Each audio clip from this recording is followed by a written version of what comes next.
Yes guys, welcome back to another video. Welcome to the George Benson Football Channel. The ones that are slightly more attentive to GBFC amongst you will know that this is the second video of the day. Earlier on today, I posted the long-awaited tier list video of Chelsea players from the season where we were crowned champions of Europe for a second time, with Kai Havertz scoring that wonderful winning goal. And if you're not aware of GBFC 2, link down below.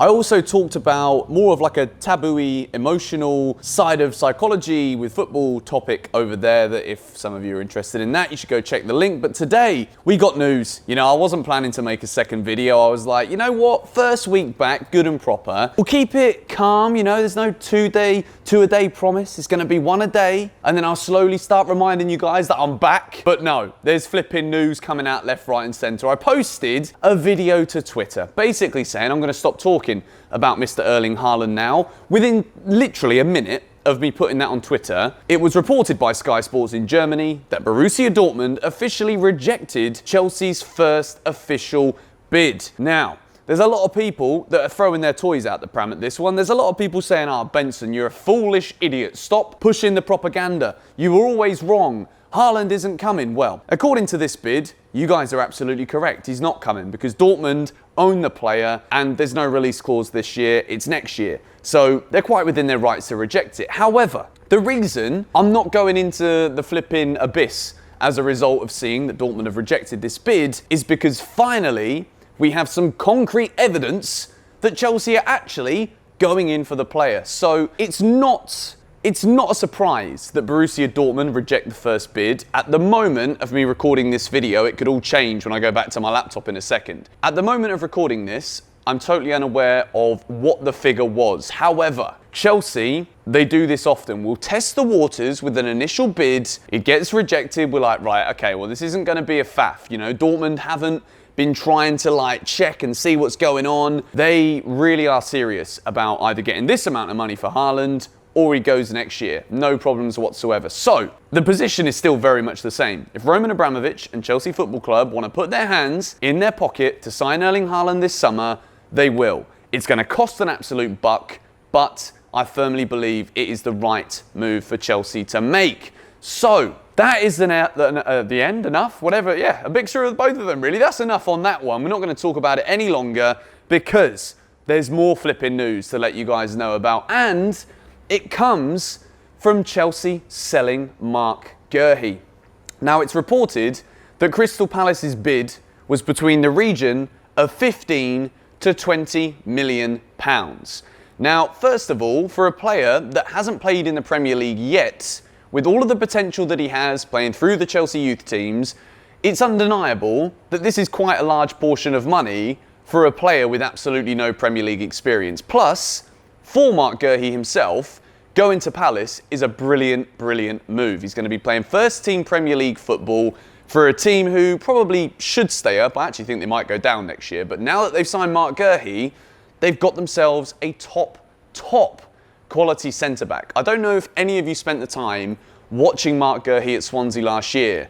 Whenever a Chelsea player goes out on loan, I try and watch as many of their games that are live as I possibly can on TV, but more importantly than that, I do spend a lot of time sifting through highlights, looking through the player stats, and Marc Guehi was one of the standout performers last season for Swansea City. So, this is a bit of a catch-22, and the initial reaction from Chelsea fans on Twitter is that Chelsea Football Club are absolutely crazy to sell both Fikayo Tomori to AC Milan and Marc Guehi to Crystal Palace, all in the same transfer window, for a fee that it's been absolutely done for days on Twitter for this. Even less than what Arsenal are supposedly going to be spending money on for Ben White. Even Chelsea were interested in Ben White. Brighton want 50 million quid. Tomori and Guehi go for a combined total that is in fact less than Ben White. And again, it's not about comparing players to other teams. It is pretty damn clear that both Fikayo Tomori and Marc Guehi have got very positive futures as centre-backs in football. And I do believe that in a couple of years' time, or maybe even at the end of next season, we might be looking back on this one saying it was a little bit too cheap and what the hell have Chelsea gone and done? There's also the world where Thiago Silva's age really shows in the upcoming season, which I don't want to jinx it. I know what you guys are like with the old bloody jinxing. Even though we don't have that many centre-backs at the club, we definitely have very good ones, which inevitably makes it difficult for a Fikayo Tomori or a Marc Guehi to break into the first team. And there is also the conversation regarding Marc Guehi that Chelsea offered him a contract, but because he didn't see a clear path into playing into the first team, he rejected the contract and is therefore open to a move away. Crystal Palace come in with a nice offer of 15 to 20 million, which Chelsea reportedly are throwing straight in to their transfer budget for this transfer window, whether that's for Haaland or another world-class centre-back, we will have to find out. The issue with this deal, which I call it an issue because I can see the clause that Chelsea have, whoever bids for Marc Guehi, if Crystal Palace are looking to sell, Chelsea have a first refusal to match the bid. So in terms of Crystal Palace accepting an offer, if and when in the future they decide to sell Marc Guehi, which, let's be honest, he's a very good player, and I really do think he's going to be a top Premier League centre-back. So it could be like Southampton with Van Dijk. I don't want to don't take this the wrong way. I'm not trying to say Guehi's going to become as good as Van Dijk. That's bold, but he's very good. But Chelsea might end up in a few years buying back Marc Guehi for a 50, 60 million quid, and then it goes into the same kind of realm of conversation of, look, Declan Rice, we sold him, we got rid of him from the academy, and now look at him, he's worth 80 million, and we begrudge buying him back for that price because it makes us look a bit silly. The same thing could certainly happen here.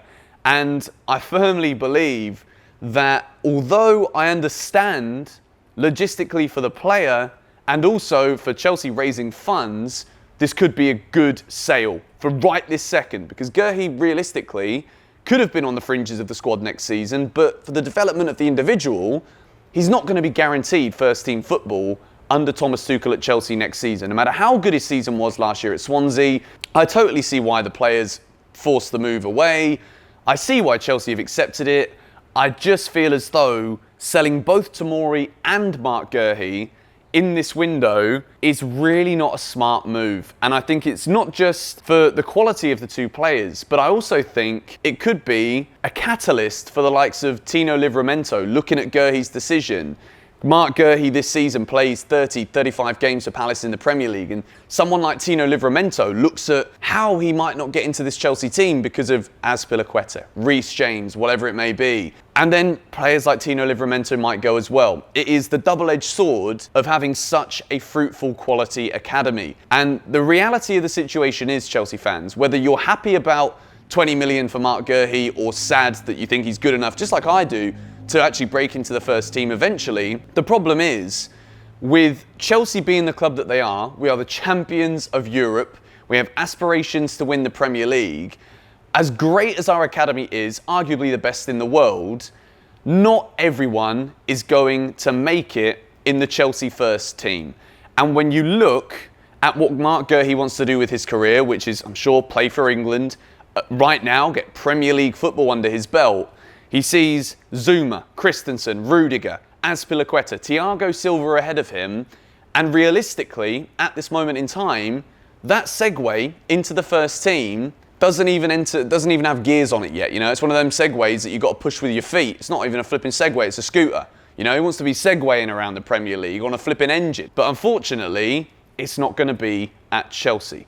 And I am very disappointed about it, but I'm also very aware that we all knew this summer Chelsea would have to sell players in order to fund this outrageous signing of Erling Haaland. And as much as we look at a lot of the players that went out on loan, you've got Danny Drinkwater currently training at Chelsea, you've got players like Zappacosta as well, Ross Barkley maybe, probably not even going to get a sniff really, is he? You've got these kind of players that Chelsea could be selling, but at the same time, there is also the idea that these players, when they've gone on their loan moves, they've not exactly set the world alight. So Marina Granovskaya and Chelsea Football Club might be actually struggling to raise the funds by trying to sell these players, but there's not enough interest in order to bring the money in. So when we really are trying to, you know, put in an offer for Haaland that Dortmund are not going to reject, having Crystal Palace come in with a bid like this, 20 million, looks quite nice when you're trying to get some funds together. You know, if someone said to me, mate, You got to pay for that? Yeah, I've got 20 mil for you. It's not that simple, I know, but you can understand why Chelsea have done it. I think this one is one where, if I was to make a prediction, I really think we'll regret this one. I think we'll regret the Tomori one as well. But I also understand the business side of it at the time. And let's see if Chelsea put these funds in now. If we don't end up signing anyone this summer and it's a disaster, then we'll really look back on the sale of Tomori and Guehi as a huge L for Chelsea Football Club. I've never done that before in my life. I'm probably never going to do that again. But it is what it is. Anyway, going to wrap up this video here. As always, I would love to know what you have to say about this sale in the comments down below. What do you think about the first Haaland bid being rejected? Thank you guys for watching. Subscribe to GBFC if you are new and haven't already done so. Hit the like button on today's video. Check out GBFC 2, link below. And I'll catch you guys tomorrow. Come on, you Blues.